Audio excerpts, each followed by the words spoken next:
Welcome back.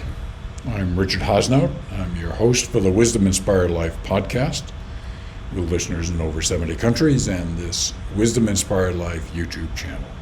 Welcome back. In this particular episode, I'm going to take a little bit of pause from what we're doing to give a little bit of an introduction about myself. I've given you, there are opportunities to go to the website, mywisdominspiredlife.com, and learn something there. But in this one episode, I'm going to kind of march through some of the key events in my life about how I've gotten to where I am today and where I'm going, quite frankly. So we'll get that covered in this particular episode and move on.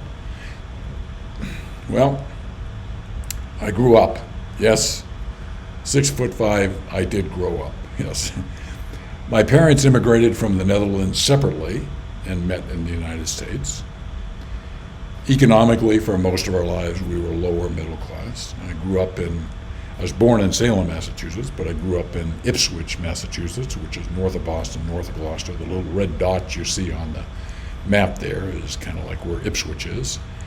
I attended Penn State, where I got a degree in pre-law, and I then went to Boston University School of Law, and when I entered, there was unlimited deferment during Vietnam for graduate school, and 1 month after I got in, they changed it and said you got a 2-year deferment for graduate school, law school being a 3-year curriculum. I didn't stand much of a chance of completing it, so I went down to my local Navy recruiting office and became a Navy officer during Vietnam, working on things that required a security clearance that was 2 levels above top secret.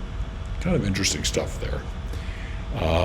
But when I got out of the Navy, I started my career journey. I worked at Procter & Gamble for 16 years, first in sales and then in advertising, brand management, and then running a major strategic acquisition for Procter. And then made a big change to become vice president of marketing at the Gallo Winery, working for Ernest Gallo. And there for 10 years, we did wine tastings virtually every night, and so I lost a lot of brain cells in the course of all those tastings. Left there after 10 years and moved to Arizona, where I am now. And a strange story for another day, I was recruited to become a professor and teaching executive in residence in the School of Management at Arizona State University, teaching upper-level marketing, innovation, and advanced leadership courses. I have 2 businesses, Innovate to Grow Experts, more of that in a minute, graphic design company, Blue Sage Creative. I have 2 podcasts, the Innovation Best Practices podcast, hundreds of episodes, listeners in over 100 countries. I've talked about the Wisdom Inspired Life podcast, so you know about that. And in my spare time, I've written and published these 6 books. So it's been a lot of fun getting to the point that I am here. So, how in this career journey did I get to doing podcasts and a YouTube channel on a Wisdom Inspired Life? Well, let's get into that. Before I do that, a little bit of background on my innovation company. These are just a few of the companies that we've invented products for, the team has invented products for over the last 3 decades. A lot of fun, a lot of big ideas, a lot of stories built in all of this, but it gives you a sense of what I've been doing in the innovation space. Okay, I kind of mark the start of my spiritual journey with my first experience with a psychic. Prior to that time, I had no interest in a spiritual journey. I had no interest in God. I probably didn't think God existed. I certainly didn't spend much time thinking about him or her, and all of that.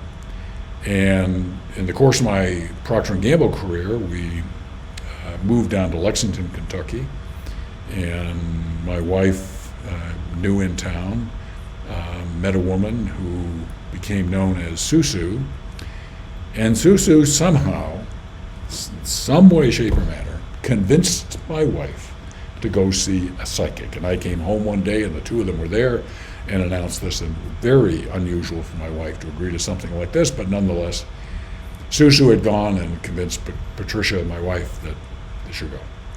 I tried mightily to reverse that decision and failed miserably. So I invited myself along on this Saturday appointment to a psychic. with the intention of proving that the person was a fraud. And we went to it, and Patricia started a conversation, and at some point, being who I am, I jumped in and started asking a bunch of questions that I had, and the answers to which I was probably the only one that knew. Maybe Patricia knew a couple of answers, but nobody would, in where we were, Lexington, Kentucky at the time, would have known the answers to the questions I was asking. And question after question, answer after answer was correct and correct and correct. And this proceeded for about an hour, Patricia also participating in her questions. And I was stunned that somebody who I'd never met in my life, who had no reason to know anything about me, was not available in the public records anywhere, knew so much about me. And I came out of that experience truly shaken. Clearly there was some basis for knowing that I was completely unfamiliar with.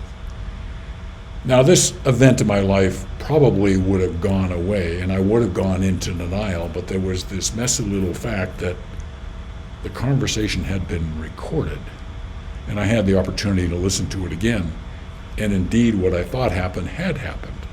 Well, this kind of left me in a conundrum. Didn't quite know what it was all about, and had no quick answers to it. So that's kind of where a crack in the door opened. You think you know it all, Richard. How do you explain this? Well, I couldn't. The next big step in my life was when we moved back to Cincinnati. I went with my oldest daughter to a bookstore, a New Age bookstore in Cincinnati, a somewhat unusual thing in Cincinnati at the time. Went to the back right of the bookstore and reached and grabbed a book, the title of which was Living with Joy. It's kind of like I was meant to get that book. It was the only book that I had in my hand, the only book that I then bought. And it's a book that has sold over 500,000 copies and is over 25 years old.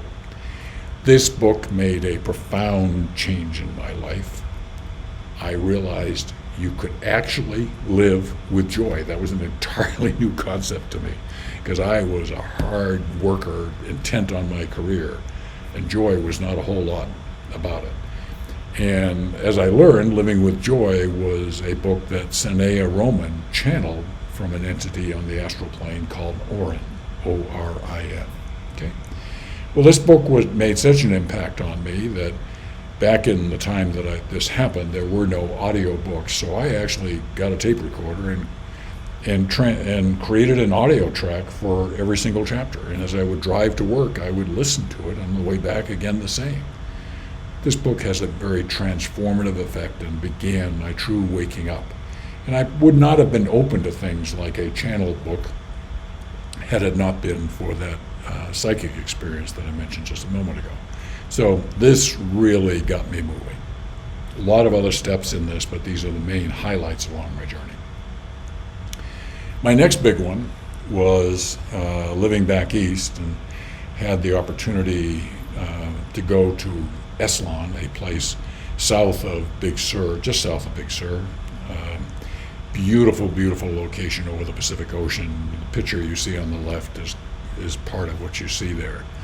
Beautiful place. And there, I decided to go for a weekend teaching. There was a teaching on meditation and healing, and by that time I both had a big interest in both topics. I said, that's what I want to go to, and I looked at who was teaching it, and I saw the first name was spelled S-O-G-Y-A-L. I'm going, what kind of name is that? And the last name was Rinpoche, and what kind of name is that? I had no idea, any background on the teacher. So off I went, and this became the first of 4 meditation and healing teachings that I went to over a 4-year period of time with Sogyal Rinpoche as the teacher. Learned a lot of things from him about meditation and healing, but the primary thing that I learned that inspires me until today is being in the presence of a Rinpoche, which is just below the Dalai Lama in terms of the spiritual hierarchy in Tibetan Buddhism. And what I experienced with Sogyal Rinpoche was a human being unlike any I had ever encountered before. This was a joyous, compassionate, wise human being. And I said to myself, if this is what a human can be, sign me up.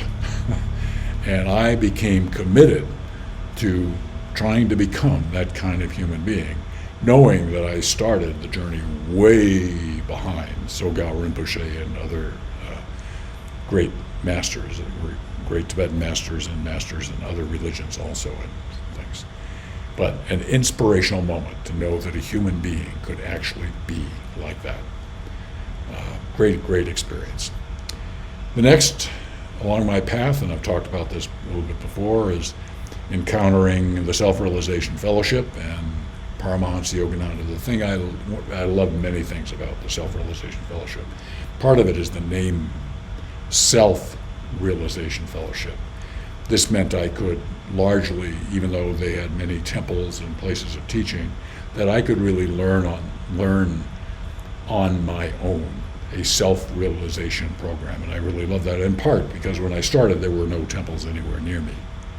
Okay? And I've talked about his autobiography, Yogi, and Paramahansa Yogananda as my absolute beloved guru, the primary spiritual influence, teacher, inspiration in my life now for a very long time. And lots of books, and we've covered all that previously.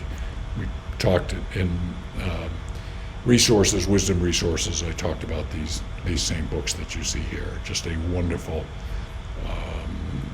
rich resource for learning the path of wisdom. Great inspiration. All of these are available at the Self-Realization Fellowship and on Amazon. So, here's my current practice. Daily, I get up at 5 a.m., 365 days a year. I've been doing that for decades, and begin my day with exercise and affirmations, both weight resistance and aerobic exercise. Around 5:30, I do some wisdom study. Right now, in reading Yogananda's book on the Christian Bible, and also his one on the Bhagavad Gita, and doing Kriya Yoga. The combination of that is anywhere from 30 to 60 minutes of activity. In between, there's occasional reflection and additional affirmations, and late in the morning I do another Kriya Yoga and meditation session lasting about an hour. And about once a week I also try and do an additional longer term Kriya Yoga and meditation. This is the most important thing I do every day. Other things cannot get done, but this must get done. So this is my current practice. The last 3 decades have seen major transformations in my life, all just ones that I love. I went from believing there was no God. Today, one of my favorite songs is Carrie Underwood's rendition of How Great Thou Art, and singing the praises of God and being dedicated to all of that, and working with a God-realized teacher in Paramahansa Yogananda. It could not be a greater change than where I was when I began my journey, and I'm so glad to be awake. Went from no intuition to a life that is increasingly guided by intuition. Remember, intuition is the voice of your soul. Okay? Gradually awakens as you become calmer, quieter, and you can hear that inner voice. Okay? And have gone from a type A who would compete at just about anything and was not a very friendly competitor on things like tennis and things like that, and very egocentric, to a guy today that very much aspires to and wants to become a better and better servant leader and empathetic and having empathy in his life. Just some of the transformations that have gone on that have been important in my life. So where do I go from all this? Well, the future, as best I can see it, will involve even more deeper and longer meditation and Kriya practice. Strong commitment. This YouTube channel, Wisdom Inspired Life YouTube channel, is something that I'm deeply committed to, as the mission says, to inspire greater levels of caring and compassionate to help us deal with the needs and challenges that our earth faces. And in the course of doing that, being able to achieve higher levels of personal happiness than when we serve the needs of others instead of just our own selfish needs. All of that helps us to live a wisdom-inspired life. Okay? So that's where I think the focus will be on the remaining years that I have in this incarnation. And if you want to know more of the details, since I've just covered the highlights here, there's a lot more in what is really my autobiography, My Wisdom Inspired Life, a provocative true story, available on Kindle and on paperback on Amazon. As I've said before, I sell it for the minimum amount over, so I don't have to sell it for a loss. This is not about Richard making money in any way, shape, or manner. So, well, I wanted to kind of give an introduction to myself. We're somewhat into these episodes, give you a chance to have a little bit of understanding who I am and where I've been and where I'm going. Well, I'm on a journey. I'm glad you're hopefully on a journey with me to live an increasingly wisdom-inspired life. I look forward to continuing the journey with you.